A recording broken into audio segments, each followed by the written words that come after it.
Meus irmãos, a intimidade do relacionamento de Davi com o Senhor é colocada numa bela exibição por meio deste salmo registrado na Sagrada Escritura, o Salmo 139.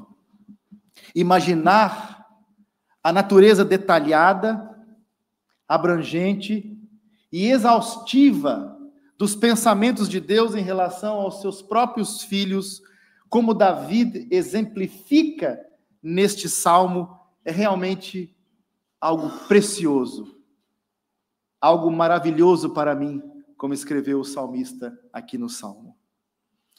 Como um Deus tão grande, tão glorioso, poderia se importar tão profundamente, tão intimamente com pequenas criaturas, limitadas criaturas como nós. É exatamente isso que espanta Davi aqui neste salmo. Deus é tão grande, tão extraordinário, e ainda assim, ele demonstra um cuidado extraordinário pelos seus filhos. Se você for fiel ao Senhor, este salmo certamente o encorajará nesta manhã.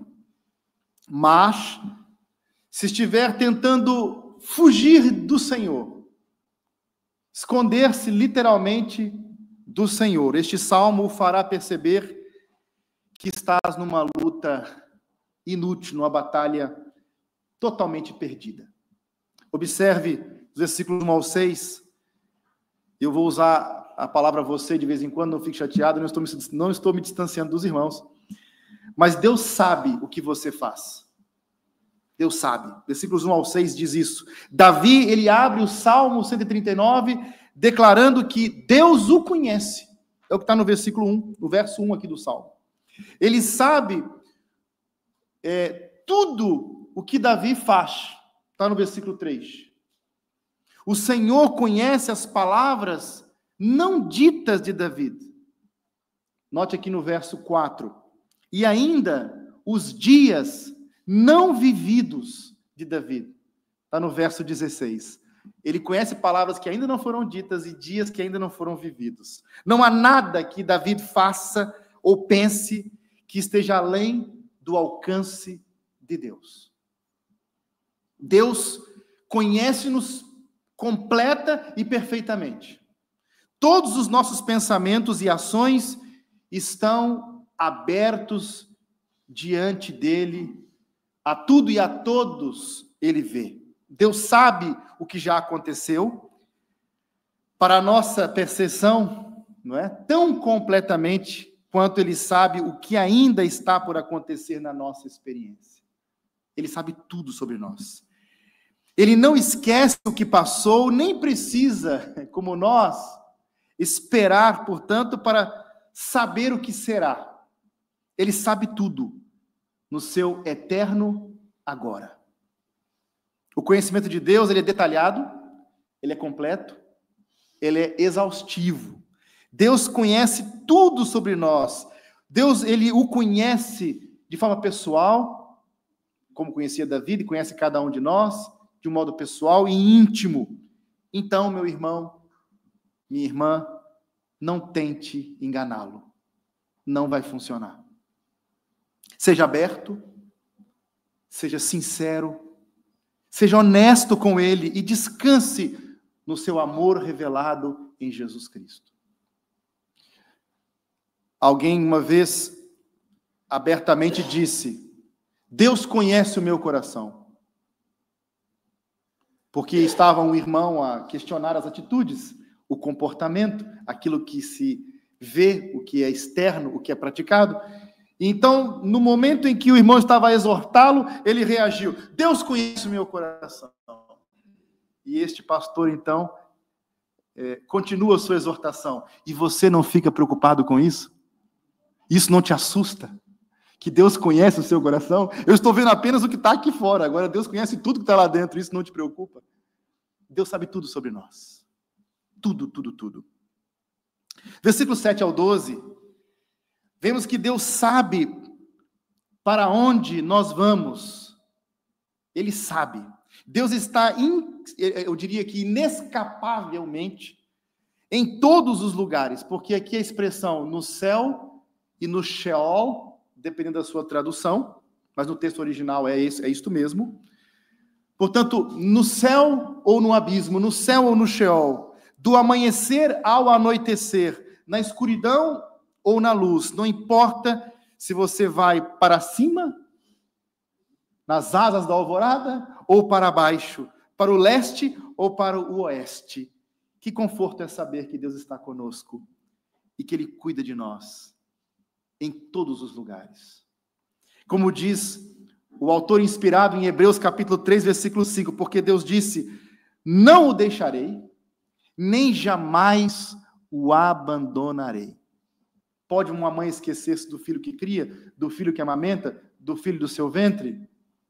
Mas ainda que essa se esquecesse, todavia, eu jamais esquecerei de ti.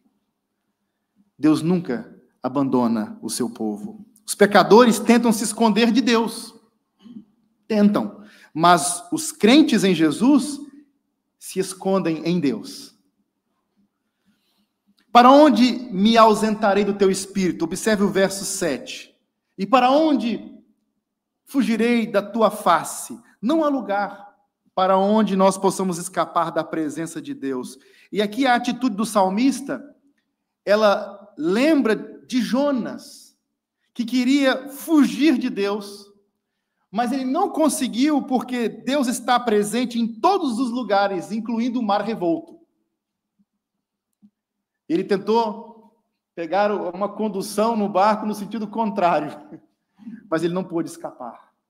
Ninguém pode fugir de Deus. Se a primeira estrofe aqui do Salmo, ela enfatizou a onisciência de Deus, a segunda ilustra a omnipresença de Deus.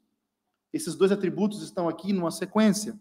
Se Deus ele não está limitado por tempo ou espaço, ele está em todos os lugares ao mesmo tempo.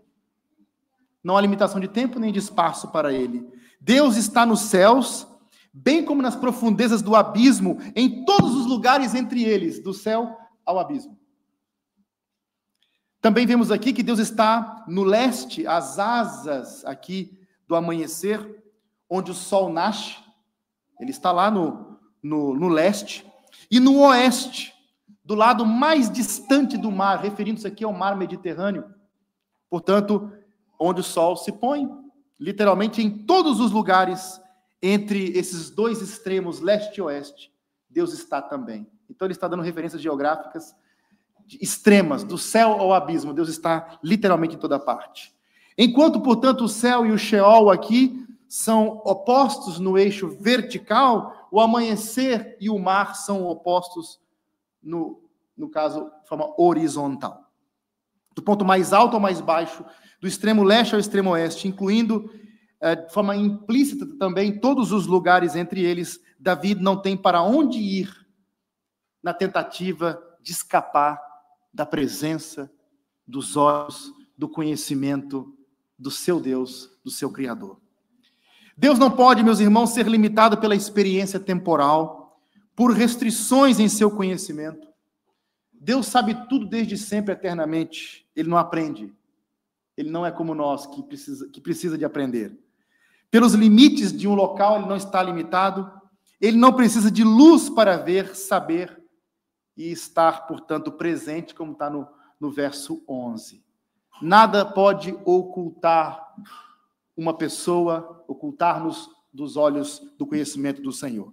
Do 13 ao 18, vemos o Deus que sabe quem nós somos. Ele sabe quem somos.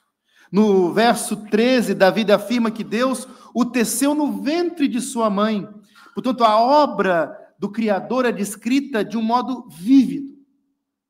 Literalmente, ele tece, ele trança, ele entrelaça nossos ossos, tendões, veias e assim por diante. Uma vez eu estava a pregar acerca desta verdade bíblica de que Deus moldou-nos e formou-nos no ventre de nossas mães, e um homem retrucou dizendo: e os que nascem cegos? Deus falhou? E aí eu pedi para que ele lesse Êxodo capítulo 4, versículos 11 e 12. Quem foi que fez os olhos dos cegos? A boca do mudo? Quem foi que fez? São coisas misteriosas que sabemos que acontecem após a queda no pecado, e que em Cristo há promessa de redenção, e de que não haverá nada disso em novo céu e nova terra, onde estaremos completamente libertados do mal, das consequências do pecado da humanidade. Todos nós herdamos isso desde a nossa concepção. Mas no verso 15, o ventre de nossa mãe é descrito no Salmo 139 como o lugar secreto da nossa origem humana, como se estivéssemos nas profundezas da terra. Ele usa uma linguagem aqui metafórica interessante. O texto afirma que os olhos do próprio Deus, versículo 16 aqui, viram meu corpo ainda informe. Essa é a expressão que aparece.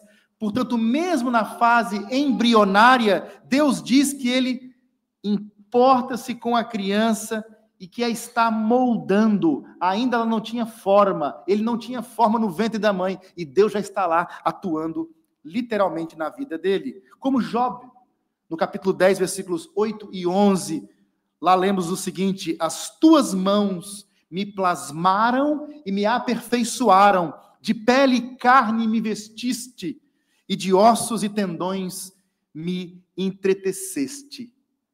Foi ele que nos formou, que nos moldou. Portanto, há aqui uma obra da santa providência de Deus. Obviamente, ele nos criou com essas habilidades naturais, dotou-nos com a capacidade, essa ideia traducionista, em que somos gerados de uma forma natural, por obra de Deus, nos criou com essa capacidade, mas ele está sempre participando na sua providência de todos os processos, do princípio ao fim. Portanto, desde a conceição e gestação, através dos dias da vida e até o despertar na eternidade, até a minha ressurreição, ele é o nosso criador e possuidor. Então aqui ele está enfatizando não mais a onisciência, a onipresença, mas agora o fato de que ele é o criador onipotente que formou o nosso corpo. Ele é o dono da nossa vida. Tentar fugir dele é um desrespeito, pois ele é o que nos fez, o que nos sustenta, o que nos criou. Não apenas do nascimento até a morte, mas da concepção à morte. Então, já no ventre da mãe, não após. Uma vida humana é obra de Deus, desde a concepção até a morte. Note que no Salmo 139, nós vemos aqui o não de Deus para aqueles que, por razões próprias, estão a pensar, estão no momento de reflexão, para decidir pelo aborto, numa ponta, no início, ou pela eutanásia, na outra ponta, para o fim. Aqui no Salmo 139, temos o Criador, possuidor das nossas vidas, dizendo não. Não para o aborto, não para a eutanásia. Para Deus, meus irmãos, o embrião aqui não é um punhado de tecido sem vida. Ao contrário, Deus já sentia amor por nós quando estávamos sendo gerados no útero de nossa mãe. Deus relaciona-se com pessoas ainda não nascidas. É o que a Bíblia nos diz também claramente. João Batista, ele foi cheio do Espírito Santo desde o ventre de sua mãe. Está lá em Lucas capítulo 1, versículo 15. Lucas descreve como a criança ainda não nascida dentro do ventre de Isabel saltou de alegria com a saudação de Maria. É o que vemos em Lucas capítulo 1, versículo 41. A respeito do profeta Jeremias, Deus disse: antes que te formasse, no ventre te conheci, e antes que saísse da madre te santifiquei, e as nações te dei por profeta. Jeremias capítulo 1, versículo 5. No mesmo sentido, o apóstolo Paulo declarou: mas quando aprouve a Deus, que desde o ventre da minha mãe me separou, e me chamou por sua graça. Desde o ventre da mãe. Eu sei, irmãos, que nós, sobretudo nós batistas, que temos mais restrições no tocante ao batismo, com relação ao momento do batismo, às vezes nos esquecemos de que eu não consigo ter uma relação com uma criança em que eu consiga ser compreendido, em que eu consiga compreender o que ela quer. É um desafio. Imagina agora a Bianca, não é? Ela está com dor, não está? Está com fome, o que ela está a sentir? Quer dizer, é difícil a comunicação. O que ela quer? Ah, chorou, dá leite. Cuidado. Nem sempre é fome, nem sempre é dor. É difícil para nós, mas não é difícil para o Criador, para o nosso Criador. Ele relaciona-se conosco, no nosso nível, em qualquer etapa da nossa existência.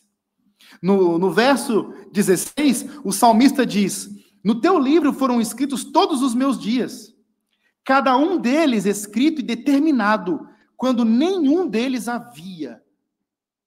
Que linguagem poderosa, igualmente encontramos no Salmo 69, versículo 28. Deus tem um propósito real para cada indivíduo. Ele o criou, planeou o seu potencial e ordenou os seus dias. Então ele demonstra aqui cuidado pelo embrião desde os primeiros instantes de sua concepção até o dia de sua morte. Todos os seus pensamentos são, portanto, maravilhosos para o salmista. Quando ele começa a pensar nessas coisas, ele realmente fica admirado. O que significa isso, então, consequentemente? Quando inicia-se a sua vida biológica, você também existe como uma pessoa feita à imagem de Deus, criado para honrá-lo, criado para refleti-lo, para representá-lo, e também como uma vida que merece ser protegida. Por que eu tenho valor? Eu não tenho valor intrínseco. Só Deus tem valor intrínseco em si mesmo. Nosso valor é extrínseco, vem de fora. Deus nos criou a sua imagem e semelhança e Ele atribuiu valor e significado à nossa vida. Portanto, ninguém tem o direito de tirar. E é interessante que foi no momento em que Adão teve consciência, foi naquele momento que ele se tornou alma vivente, no momento que o Senhor criou a sua alma, ali acontece o milagre da vida, está em Gênesis capítulo 2, versículo 7, e vemos então que existe uma unidade entre corpo e alma, entre a parte material e imaterial, bem como existe personalidade onde quer que exista vida humana. Portanto, no momento da sua concepção, meu irmão, minha irmã, você passou a existir como um ser espiritual e físico. Há uma dimensão metafísica nas coisas, e não apenas uma dimensão biológica. Seja crente, homem, seja crente, mulher. Creia no que está na palavra de Deus, existe um para além disto. Se o seu corpo for colocado numa sepultura, você não desaparece do universo de Deus. Você continua existindo e vai para o estado intermediário, é verdade, até a sua ressurreição. Mas há uma realidade espiritual para além de uma realidade física acontecendo no ventre das mães grávidas. Portanto, não toque nisso. A vida é sagrada, é uma obra do Criador. O momento em que Adão teve consciência, então, foi o momento que ele passou a existir como pessoa, como um ser humano. E a vida é santa desde do ventre das mães. Não há diferença, então, moralmente significativa entre o embrião que nós já fomos e o adulto que hoje somos. Não há diferença. É só tempo e nutrição, sabia? A diferença entre eu e a pequena Bianca é tempo e nutrição. A diferença é quando ela estava ainda no ventre da mãe, é tempo e nutrição. Então aguarda, nutre, você vai ver. Aquele bebezinho, uma grande mulher, agora, os anos. Aqui, quantas criancinhas aqui, que hoje já estava aqui uma a cantar, olha que coisas. Eu acho que estou aqui a pensar naqueles que já nasceram aqui na comunidade, já são grandes, não é? Não há diferença, então, significativa entre um bebê no ventre das mães e nós. As diferenças de tamanho, de nível de desenvolvimento, a diferença de ambiente, do grau de dependência, elas não são relevantes como os defensores do aborto precisam que seja. Por exemplo, pessoas grandes não são mais humanas do que pessoas pequenas. É verdade que os embriões e fetos são menos desenvolvidos do que nós, não há dúvida nenhuma. Mas por que isso seria relevante? Crianças mais velhas têm mais direitos do que os mais novos? É isso que eles querem dizer? Pessoas que dizem que a autoconsciência me torna um ser humano. Mas se isso for verdade, os recém-nascidos não podem ser classificados como valiosos seres humanos, porque ainda não têm essa autoconsciência. Afinal, crianças com 2 meses de idade não têm capacidade imediata de realizar funções mentais complexas de humanos mais desenvolvidos. Como não tem também as pessoas em coma, os dementes mentais e os que têm Alzheimer. A ideia e a mesma lógica do aborto é a mesma lógica nazi. Podemos eliminar todos os que não são capazes de desenvolver raciocínios claros. Isso é uma loucura completa. Sua essência e o seu valor não muda quando você atravessa a rua, muda.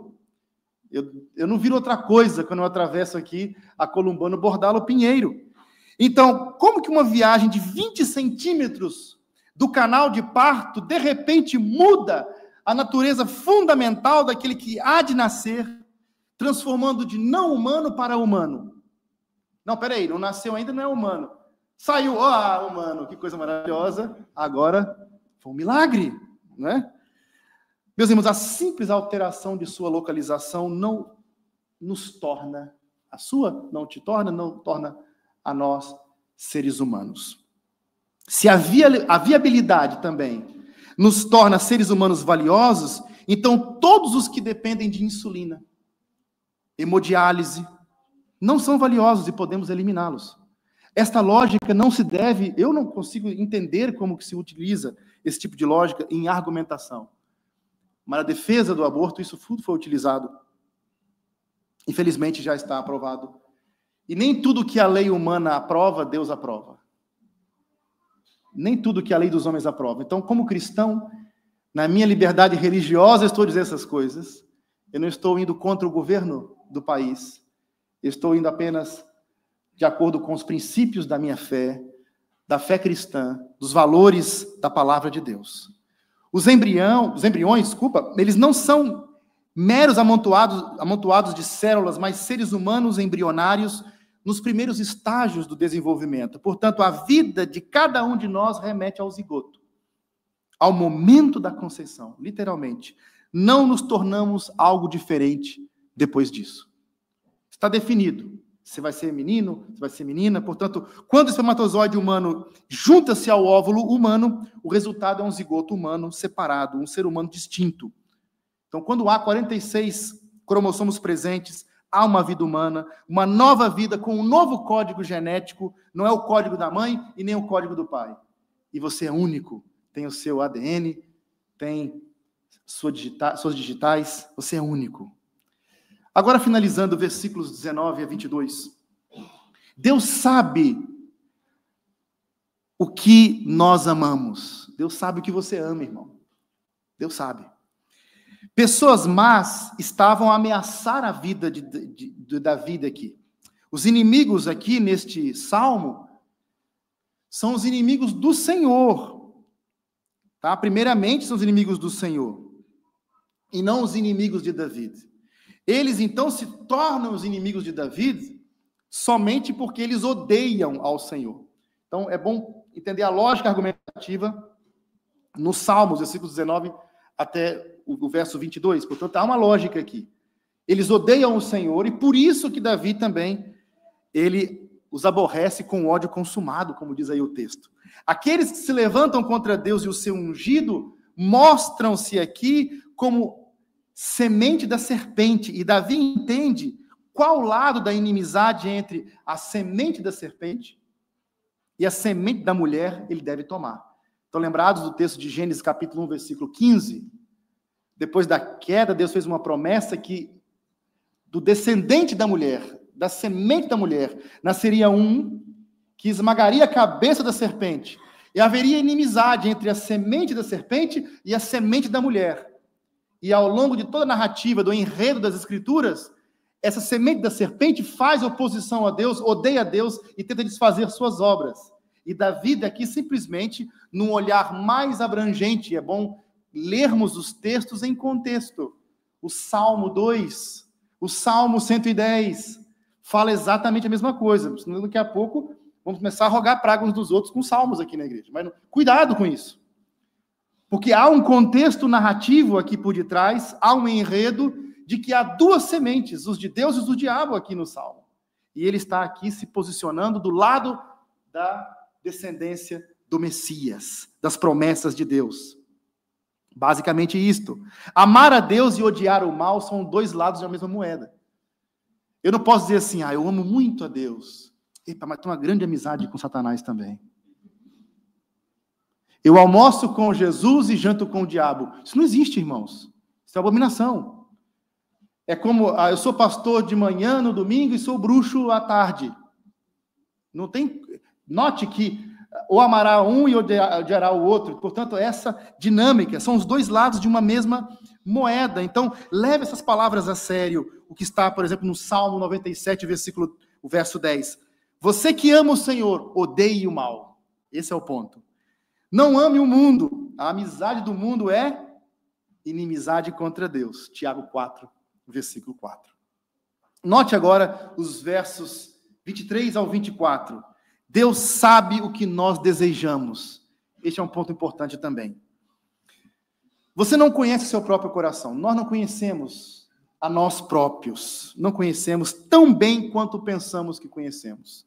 É o que está em Jeremias 17, os versículos 9 e 10. Enganoso é o coração, mais do que todas as coisas, e desesperadamente corrupto. Quem o conhecerá? Eu, o Senhor, esquadrinho o coração, eu provo os pensamentos, e isto para dar a cada um segundo o seu proceder, segundo o fruto das suas ações. Devemos, como salmista aqui, testar nossos corações para ver se os nossos amores, se as nossas afeições e os nossos ódios refletem Cristo em nós. O que nós abominamos? O que nós odiamos? O que nós amamos? O que nós desejamos? O que nos atrai? Note que, biblicamente falando, devemos amar as coisas que Deus ama e odiar as coisas que Deus odeia. O mal, o pecado, essas coisas, não devemos detestar essas coisas. E amar a bondade, a justiça, a misericórdia. Amar as coisas de Deus e aborrecer as coisas que só fazem mal e que insultam a Deus, fazem mal ao nosso próximo. Davi, ele ora no verso 24, para que o Senhor identifique qualquer coisa nele que queira, portanto, o caminho do mundo, o amor ao pecado, que tiraria do trono de sua vida o Senhor, rejeitaria o seu padrão de pureza, de santidade, o seu padrão de retidão, e entronizaria, portanto, no lugar, em vez disso, as luxúrias egoístas e os impulsos gananciosos de um rebelde que busca o seu próprio reino, fazer sua própria vontade, não a vontade do seu Criador. Mas Davi aqui, ele quer que Deus corte tudo isso do seu coração, e em vez disso, como está na última linha, o conduza pelo caminho eterno. É o que ele deseja. Vê se há em mim, Senhor. Ele não tem consciência, porque ele está dizendo, eu amo as coisas que Deus ama, eu odeio as coisas que Deus odeia, os inimigos de Deus são os meus inimigos também, mas será que eu estou, sem saber, em alguma área, inimigo do Senhor? Vê se há em mim, Senhor, se há algum caminho mau, que eu não tenha dado conta. Porque, geralmente, nós dizemos assim, maldito é o homem que confia no homem. Eu já vi muita gente interpretando esse texto, dizendo o seguinte, eu não confio em ti. Maldito é o homem que confia no homem. Eu não confio em você, não. Eu confio em mim. O texto lá, maldito é o homem que confia no homem, inclusive você mesmo. Confie em Deus, irmão. Porque nem eu conheço o meu coração como Deus conhece. O irmão não conhece seu coração como Deus conhece. Deus conhece e sabe os nossos dias que ainda nem aconteceram. Qual será a nossa conduta lá e cá? Portanto, Senhor, livrai-nos do mal. Senhor, muda o que não está bom. Mostra-me, Senhor, para que eu ande no caminho eterno. Ele está orando. Irmão, este é um tema de oração. Oh, Deus, meu coração é enganoso. Será que isso que está acontecendo aqui? Sondando o seu próprio coração. E aqui tem um pouco da cultura evangélica, cristã, puritana, de não confiar em si mesmo. Desconfie muito de si mesmo. Desconfie. Confie no Senhor. Ele é sempre verdadeiro e justo. Procure na palavra de Deus o caminho para a sua vida. É importante entendermos isso. Finalizando esse sermão desta manhã, aprendemos que Deus ele vê e ele nos conhece. Ele conhece cada movimento nosso. Ele conhece todos os lugares, portanto, que vamos. Ele vê todos os nossos pensamentos, discerne a razão, a motivação, o apetite, a lógica interna que produz esses pensamentos. Ele conhece tudo. Portanto, talvez a igreja não saiba e nem vai saber das coisas que são praticadas, mas Deus está a ver. E no final das contas, o que importa é Ele mesmo. A cara feia do pastor, a votação de uma assembleia, o grito do irmão, isso não afeta a sua eternidade. Isso não afeta a sua comunhão. Isso não afeta a sua paz espiritual. O que de verdade, o que é fundamental é estarmos bem com o nosso Criador. Por amor a Ele, por amor ao seu relacionamento com Ele, resolva as coisas. Não fique vivendo uma vida dupla. Não vale a pena. Está enganando a si mesmo, está estragando sua felicidade verdadeira. Busque ao Senhor. Deus transcende, meus irmãos, o tempo. Ele não existe no tempo, ele existe de um modo... E o pastor Alexandre Júnior gosta muito dessa discussão, conversei com ele recentemente. Ele é atemporal. Ele não está dentro do tempo. Ele não parece... é importante dizer isso. Para ele não parece haver passado nem futuro nessa leitura do texto aqui. Mas apenas o eterno presente. E aqui eternidade pode ser visto como atemporalidade. Ele vive no seu eterno agora. E ele transcende o espaço também, portanto, ele não é como aqueles que ele criou, então, que só pode estar num lugar por vez. Ele está em todos os lugares ao mesmo tempo. Assim como um romancista, ele escreve uma história, ele a transcende. Efetivamente, Deus escreveu o mundo e ele existe fora dele. Então, Deus não está preso dentro do tempo, preso dentro do espaço. Ele está fora. Ele vê. Simplesmente sabe. Note que, como o Senhor nos conhece completamente e somos estranhos a nós mesmos, é muito interessante isso. Devemos orar sinceramente para sermos escrutinados e provados pela sua palavra, pelo seu Espírito Santo que fala a nós pela sua palavra. E se há algum caminho perverso em mim, Senhor, se há algum caminho perverso em ti, meu irmão e minha irmã, se está acontecendo, literalmente, que possamos dizer como salmista, deixe-me vê-lo, mostra-me, Senhor. E, Senhor, arranca de mim, faça um milagre na minha vida. Amém, meus irmãos.